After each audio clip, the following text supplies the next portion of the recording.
আসসালামু আলাইকুম। ওয়ালাইকুম আসসালাম রহমতুল্লাহ। আপনার নাম, ঠিকানা, পরিচয় বলবেন? মোহাম্মদ আব্দুল কাদের, মরিচবাড়ি, বেলাবাড়ি, আদিতমুড়ি, লালমনিরহাট। আচ্ছা, আপনি মোট কতটুকু জমিতে ধানের চাষ? 4 জন জমিতে ধান লাগাছি। এখানে কতটুকু আছে? এখানে আছে 2.5 জন। আড়াই জন। আচ্ছা, এই আড়াই জনের ৮ শতকের জমিতে জি আমরা আমাদের স্যামকো কোম্পানির একটা প্রোডাক্ট স্যাম্পলিং করেছিলাম। নাম জি। কি ছিল সেটার? সেন্টিমা সেলটিমা। আচ্ছা, আপনি এই জমিতে সেলটিমা কয়বার ব্যবহার করেছিলেন? 2বার ব্যবহার করছি। ২ বার ব্যবহার করা হয়েছিল। কখন কখন ব্যবহার করা হয়েছিল? একবার কাস্তর হওয়ার সময়, 10 দিন পরে আরেকবার। ১০ দিন পরে আরেকবার। জি আপনি সেলটিমা এবার প্রথম ব্যবহার করেছেন। জি, এইবার প্রথম। আচ্ছা, সেলটিমা ব্যবহার করে আপনি কি রেজাল্ট পাইলেন? সেন্টিমা ব্যবহার করে আল্লাহ রহমত ধানগুলো একদম সমানভাবে আছে। হ্যাঁ, ধানের দানাগুলো পুষ্ট হয়েছে এবং সোনালী কালার আছে। হ্যাঁ, মা পাতা সহ বাকি পাতাগুলো সব সবুজ আছে এখনো, কোনো অসুবিধা নেই, কোনো রোগ বালাই নেই। রোগবালাই নাই।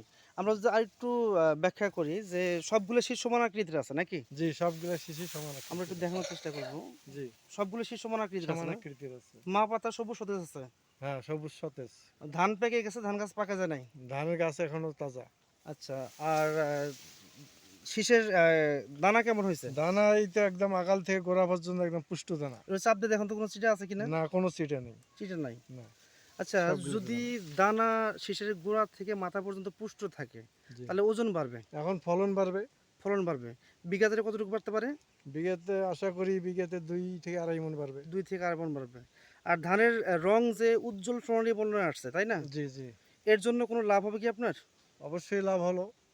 কি লাভ হবে? প্রথম লাভ হলো আমার ওজনে বাড়লো। দ্বিতীয় লাভ হলো আমরা ধানটার দাম বেশি পাবো, দাম বেশি পাবেন। দেখতে সুন্দর, সোনালী কালার। আচ্ছা, সেলটিমা ব্যবহার করার পর থেকে এখন পর্যন্ত মানে কোনো রোগ আছে কি? কোনো ব্লাস্ট না, বা কোনো রোগ আপাতত এখনো কোনো রোগ দেখা যায়নি। রোগ দেখা যায় নাই, তাই না? একদম, হ্যাঁ। আচ্ছা, যে গাছ যে সবুজ সতেজ আছে, এটা থাকলে লাভ কি আপনার?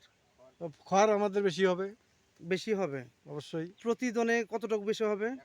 অন্তত 1 থেকে 150 আটি ১ থেকে ১.৫ আটি বেশি বেশি হবে। হবে। তো এবার তো প্রথম সেলটিমা ব্যবহার করলেন, তাই জি না? জি জি তো সেলটিমা তো প্রথম ব্যবহার করলেন, তাই না? জি, প্রথমেই। মানে সেলটিমা বা স্যামকোর সেলটিমা সম্পর্কে আপনার মতামত কি? সেলডিমা যদি এর আগে আমরা ব্যবহার করতাম, এর আগ থেকে আমরা ভালো রেজাল্ট পাইতাম, ফলাফল পাইতাম ধানের।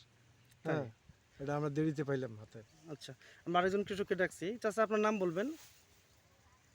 আপনার নাম কি বলেন? আব্দুর রশিদ। আচ্ছা, আপনি একটু জমিতে আসেন।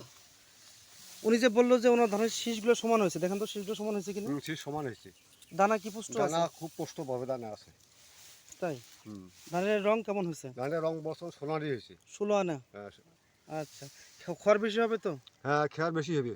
তো সেলটিমা কি ব্যবহার করা দরকার? সেলটিমেন্ট ব্যবহার করি তো এবার খুব ভালো ভালো মোটামুটি মতন দেখা যায় এটা ওষুধের মান পাচ্ছে এটা কিন্তু।